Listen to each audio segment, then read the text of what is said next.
So, let's start our week. Alex Kaplan, Jonah Williams. Yeah, don't see them playing this week. Have you seen enough progress that if you guys were to win, would they be able to play potentially the final game? Really, I just focus on this week, and then we'll cross that bridge when we get to it. I guess what about Hayden Hurst? Hayden's feeling good. Okay, what happened yesterday that led him to be limited? Just precautionary. Okay, and I guess did you guys kind of treat him the same way, maybe manage him throughout practice today? How did that go? I thought he had a great practice today. How tough is that for Alex and Jonah? They get to this far in the season, this moment, and then can't sort of be as involved obviously as they want to play. I'm sure it's tough. They work hard. They work as hard as anybody we got on the team to put themselves in a great position. It's part of football, and they understand that, and they're doing everything they can to get back on the field. Trey Flowers back on Saturday? Trey had a good day today. Have you had there's been a lot of talk about how the offensive line and kind of what that makeup's going to look like come Sunday. How good do you feel about that unit, given especially what they played like against Buffalo? I feel good. They've prepared all season. Frank's done a great job making sure everybody stays ready. He continues to do that with everybody that's on the roster there. And so it's for times like these when you're going to have to pull from your depth, and so far those guys have stepped up to the challenge. You guys as staff give them any kind of different messaging as you go in when they got to step up in those kind of roles? Or you No. say, hey, you guys have been here, you know what to do? Yeah. Like on Wednesday, Brian mentioned the throw that Joe made to Jamar that got reversed. It was like one of his favorite throws that Joe's ever made. Yeah. Is there like a player throw that Joe's made that comes to your mind as like that's kind of like my favorite Joe Burrow throw? Yeah, the one against the Titans a couple years ago, the anticipation to TB, I thought that was a great one. He's made a lot of great throws at this point where it's like calling out your favorite child. There's a lot of great throws he's made, and his accuracy. The one to TB was not easy. The one of those early completions in the game the other day on the kind of the sail route on their sidelines in the elements that early in the game. It was relatively tight coverage. That's not an easy one. It's not the best throw he's ever made, but considering the conditions early in the game, I thought that was a great throw versus relatively tight man coverage as well. And all those throws are like your children. Do those tend to be more like expressions of his physical talent or his like mental processing? Both combined. His accuracy, his being able to put himself in a position to make those throws physically, but also understanding the timing and what the defense is in and where that ball location needs to be. There's plenty of times quarterbacks throw balls that are perceived to be inaccurate when they're behind somebody, but really they're just trying to protect him from a defender. And Joe does a great job of communicating that really beforehand and trying to envision what those looks are going to be and where that ball might be, and then actually executing it in the game. The one to Boyd, you said against Tennessee. What made that one special? The anticipation. Yeah, the anticipation and just understanding where he was going to pull out of the route and putting the ball right where it needed to be. Was that the playoff game or? No, that was like a 2020 game. Yeah. When he goes to his left, most quarterbacks, right-handed quarterbacks, when they move, try to take the right side away, Yeah. moves to the left. He's equally proficient, isn't he? Is he as good as you've seen moving to his left hand? Yeah, he works on that.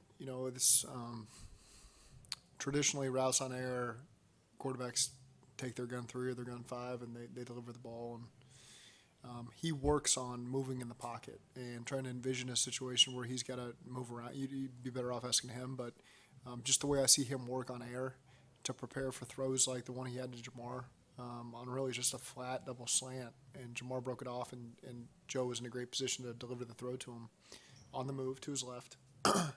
So he works on that endlessly. He doesn't wait till an 11-on-11 rep where the pocket actually makes him do that. He does it on air and tries to simulate it in his mind.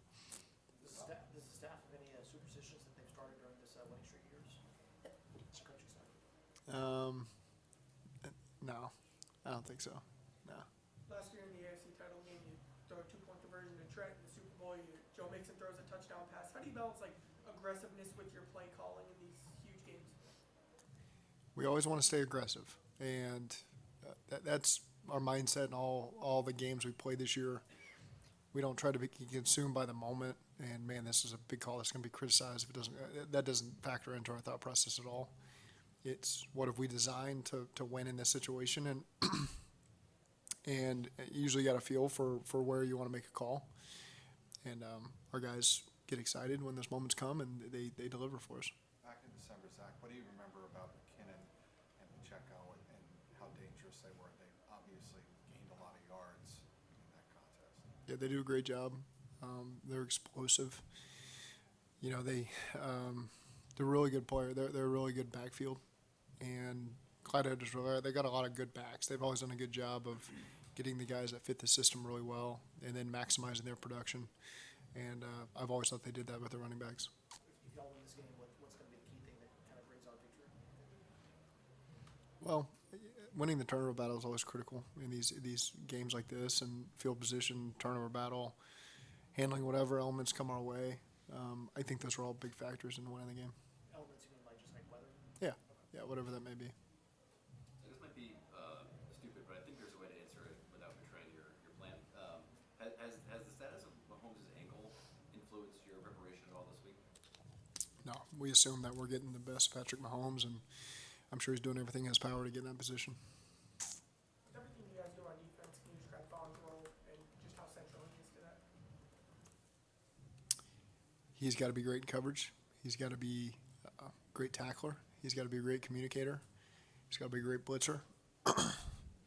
He's got to be great in zone. Sometimes he's in man, and he just does a great job doing it all. Understanding how he fits in, understanding why his leadership is so critical. You know, he really leads from the front, challenges those guys. He's the first to the party in a lot of those tackles. And, you know, he's just so disciplined and such a perfectionist that, you know, that's why I've got so much respect for him. Same guy every day, first guy in, every morning with Joey. Keeps his routine. Whether we get back at 2 in the morning or 3 in the morning, he's in there at 6 a.m. lifting with Joey. And I feel bad for Joey sometimes having to deal with that. But he'll willingly do it for any player that's willing to keep that routine and keep that consistency. I think that's huge for young guys to see what Von Bell is all about and why he's been as successful as he's been at every level he's played. Top recruit, Ohio State, all those great Saints teams, all these great Bengals teams he's been on. It's no surprise that he's on all those teams, and all those teams happen to be great. They're not because he joins great teams necessarily, but he's helped all those teams be great because of who he is. Speaking of kind of Joey a little bit and kind of the way y'all kind of structure things, y'all played in the long season last year, back in the AFC title game. Seems like you haven't had a lot of soft tissue injuries over the course of, you know, even this late in the year. Why has that been the case? We work our tails off to make sure that we're on top of all that, and that starts with Joey and Matt Summers and Garrett Swanson and Todd Hunt. They do a great job with the sports science things. You see Garrett every day. He's tracking on the computers, the GPSs. And, you know, watching Logan yesterday, Logan, before we even got started, was trying to hit his, you know, he hit, I think, 19 miles an hour, 18 miles an hour maybe, on a sprints to get going. So we're making sure that they're hitting their sprints before practice starts and their top speed so they don't lose it. At the same time, monitoring the yardage that these guys are doing all practice. And so Joey's in constant communication on this guy's gotten too much. He's on the verge of getting too much. We pulled Jamar and T out of the Super Bowl practice last year on Thursday because they'd hit their max, and we wanted them to be fresh on Sunday. And so I think he does a great job of that. We've tried our best to orchestrate our training camp practices around the soft tissue stuff, trying to avoid all those injuries and make sure we get through training camp with the physical work we need and make sure our guys are healthy and that they're not nagging injuries going into the season. So I just think that that's part of the staff. You know, Joey and his staff, Matt Summers and his staff have done a great job coordinating together, formulating a plan, being diligent every single week, and not just, all right, it's January, what happens.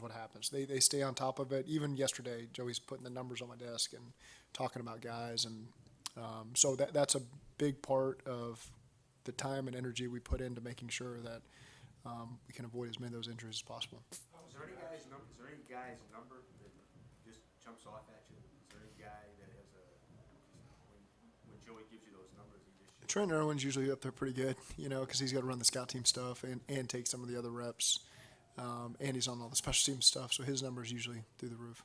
How are the maxes, not to exceed a max, how are the maxes determined? Is it an average of what that player's done over a long period of time? Yeah, so Is it based on position group at all?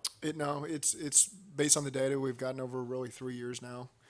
A Thursday compared to a Thursday, a Wednesday compared to a Wednesday. You know, and so again, that's information Joey's always given me about how much work certain guys need to get in, and we need to monitor them. And I think that's the guys have bought in and understand it and believe in it because it's shown to help us get to this point.